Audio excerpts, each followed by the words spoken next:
Olá pessoal, tudo bem? Estamos agora começando a aula de número 23, História, aula de número 23.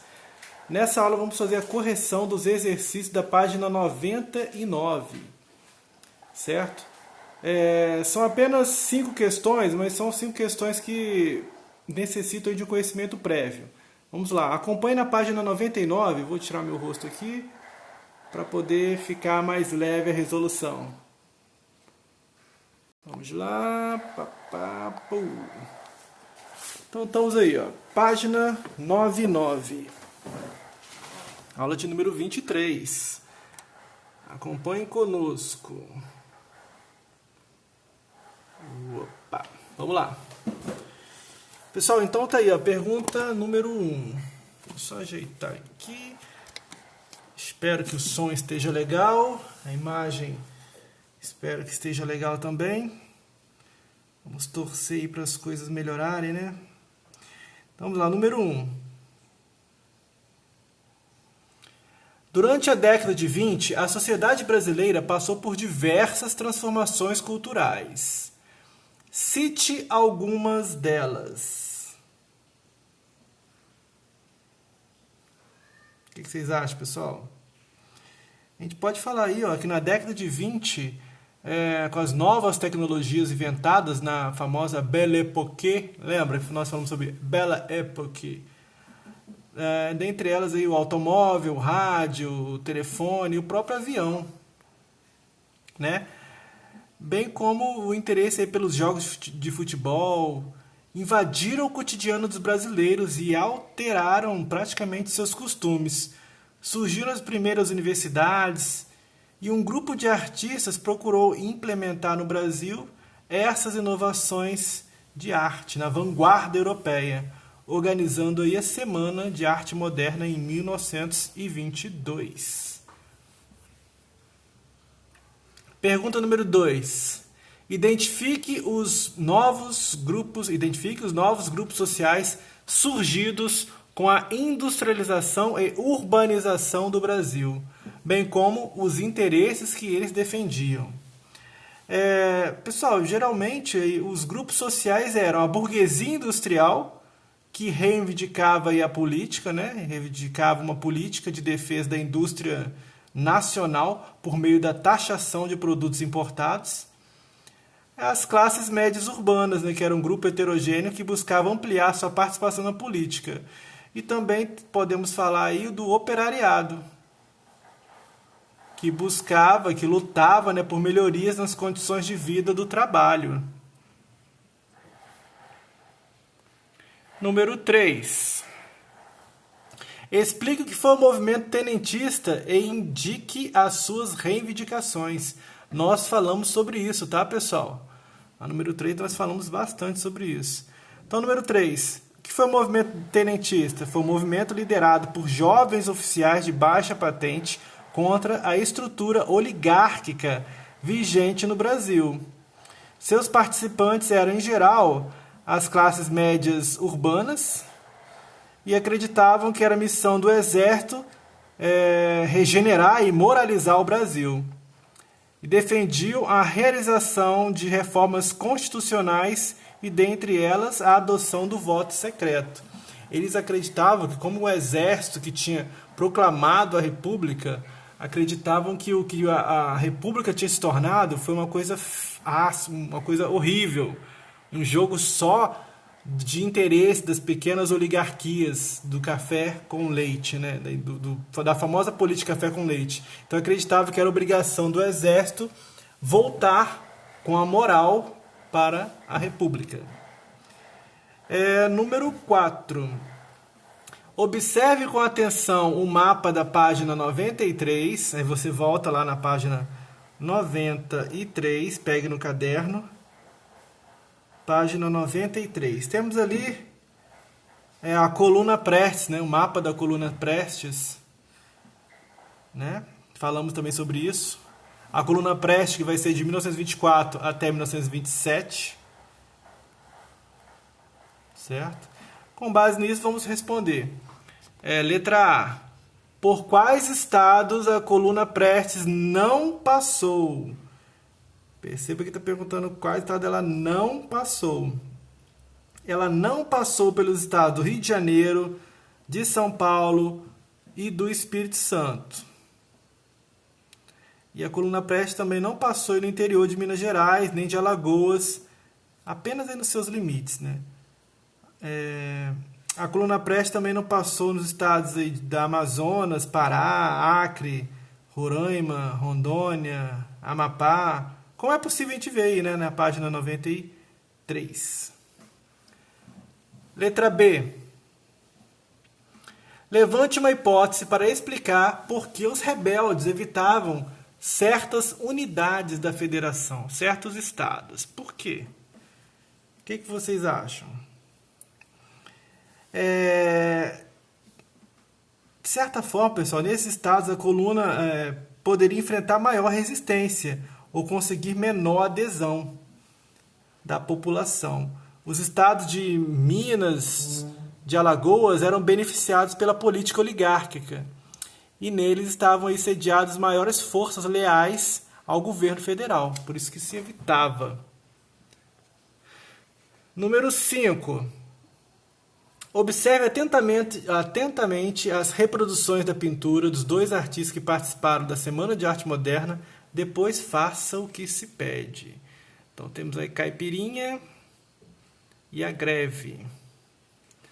Então, número 1. Pesquise as seguintes informações sobre os artistas que produziu cada uma das obras. Data, local de nascimento, data de falecimento, influências artísticas e principais características da obra. Essa é a letra A. Vamos fazer A primeiro. Então, vamos lá. Algumas informações sobre os autores das obras. Vamos pensar. Vamos começar de qual? Vamos começar da Tarsila do Amaral aí. Essa de cima. Obra de Tarsila do Amaral, Capivari, 1897, né? Até e morreu em São Paulo, 1973. A Tarsila nasceu em Capivari, 1897, morre em São Paulo em 1973. Lembrando que a Tarsila, em 1920, ela foi estudar em Paris, onde absorveu de forma original as influências do cubismo, voltando ao Brasil em 1924, e uma característica dela era fundindo o colorido com inspiração nacional e técnicas europeias, né? Criou a arte denominada pau-brasil. Já no ano de 1928, foi uma das fundadoras do movimento antropofágico, de qual a sua tela Abapuru tornou-se um símbolo. Abapuru, certo? E nessa segunda aí, Greve, obra de Lasar Segal, nasceu em Vilna, na Lituânia, em 1890 e morre em São Paulo, em 1957. Era um pintor, né, gravador, desenhista, escultor de origem judaico-lituânica. Ligou-se ao expressionismo por volta ali de 1910. E em 1912 veio ao Brasil e no ano seguinte realizou exposições em São Paulo, Campinas, consideradas até hoje como as primeiras mostras da arte moderna no Brasil. Certo? Também podemos falar que ele se radicou-se para o Brasil, veio para o Brasil em 1923. Suas pinturas incorporaram luzes, cores e temas tropicais. E ao mesmo tempo que tinham cores temáticas, luta contra a guerra, perseguição racial e também a luta dos trabalhadores. Essa é uma breve pesquisa que vocês já devem ter feito. Eu vou analisar de cada um. Então, letra B. Descreva o que você observou em cada uma das imagens, para isso considere formas, temas, personagens representados, cores predominantes, as suas impressões ao observar as imagens. Essa aí, pessoal, é mais pessoal, tá? Cada um vai ter uma percepção. Mas tem que lembrar aí que ambos aí foram influenciados pela arte da vanguarda europeia, enquanto os modernistas romperam aí com a academia, né? Há um abandono aí da tridimensionalidade. As personagens representadas não são planas, muitas vezes pintadas por meio de figuras geométricas ou possuem corpos densos e cores fortes, mas enfim, isso aí eu vou olhar de cada um a análise que vocês vão fazer. Letra C. Quais semelhanças você percebe entre as obras modernistas reproduzidas? Levante hipóteses para explicar tais semelhanças. Quais semelhanças você percebe entre obras modernistas reproduzidas? Levante hipóteses para explicar tais semelhanças. Então vamos olhar com calma. Vou tirar esse texto daqui e colocar aqui. Em ambas obras aí, pessoal, reparem nas imagens, sugerem influências das vanguardas europeias, como o expressionismo, cubismo, fauvismo, mas trabalham temáticas nacionais e valorizam também as cenas do cotidiano popular. Certo? O ideal mesmo seria nós irmos ao museu, para a gente poder ter aí uma visão mais ampla, né, do que nós estamos trabalhando. Mas essa pandemia está difícil terminar, né? Vamos torcer para as coisas melhorarem o mais breve possível. Eu ia trazer dia 18 de março, não sei se vocês souberam, acho que nem teve tempo de falar com vocês. Deixa eu voltar meu rosto aqui. Eu não sei se vocês souberam, eu ia trazer um museu itinerante aqui para a escola. Aqui não, né? Lá para a escola, Impacto. Um museu de arte sobre a escravidão, né? Eles iam trazer as peças e os alunos poderiam ter acesso a tudo isso. Me lembro como fosse hoje. A gente marcou para o dia 18 de março. Mas aí já no dia 18, 17, dia 16, né, segunda-feira, ocorreu a tal problema. A gente foi na aula no dia 18, 17, 16. Dia 16 de março vocês ainda foram na escola, se eu não me engano. Aí houve o problema da pandemia, começou a chegar a casa em Cachoeira, e a partir de lá nós nunca mais nos vimos, né? E espero que acabe logo, porque quando acabar essa pandemia, né, da Covid-19, as aulas vão retornar, e se nós tivermos oportunidade ainda, né, nós vamos trazer um museu na escola. Ele vai trazer as peças e a gente tem um contato mais íntimo, né, com a história. Mas não sabemos o que vai acontecer no futuro, caso não volte tão cedo, ou caso nós não estejamos na escola, enfim. Recomendo, né, quem tiver oportunidade, vá em museus, acompanhe, né, prestigie, né, os museus nacionais.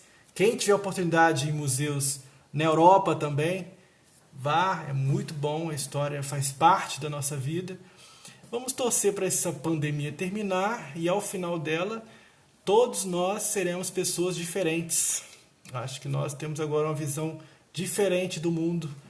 Nós estamos vivendo um momento histórico, um momento difícil, claro, mas um momento único, que com certeza, espero, sairemos vencedores. Mas para isso tem que ter bastante fé, coragem, determinação e muita força de vontade. Então, nós vamos passar por essa fase, uma fase difícil, mas uma fase que eu acredito que nós sairemos sim vencedores e vamos sair muito diferentes do que nós éramos no dia 16 de março de 2020. Estamos entrando para a história. O que nós estamos vivendo agora vai estar nos livros de história dos próximos anos, das próximas décadas, talvez até do próximo século. Nós estudamos a gripe espanhola, acho que no nono ano não estudou não, mas nós, né, historiadores, estudamos a gripe espanhola, estudamos a peste negra, que já tem mais de 5 séculos, e nós percebemos como que foi a loucura daquele período da peste negra, peste bubônica, que matou 1/3 da Europa, e nós estamos vivendo uma situação parecida, uma coisa que era inusitada para a gente até o início do ano. Mas vamos ter fé, não vamos pensar negativamente, as coisas vão dar certo, vamos olhar para frente, temos aí um futuro maravilhoso pela frente ainda. Espero que todos nós consigamos vencer esta batalha. Pessoal, então fechamos aí, tem até um pouco de filosofia no final da aula, fechamos aí as atividades da página 99, certo? Forte abraço, não podemos abraçar pessoalmente, mas sintam-se abraçados. Até mais.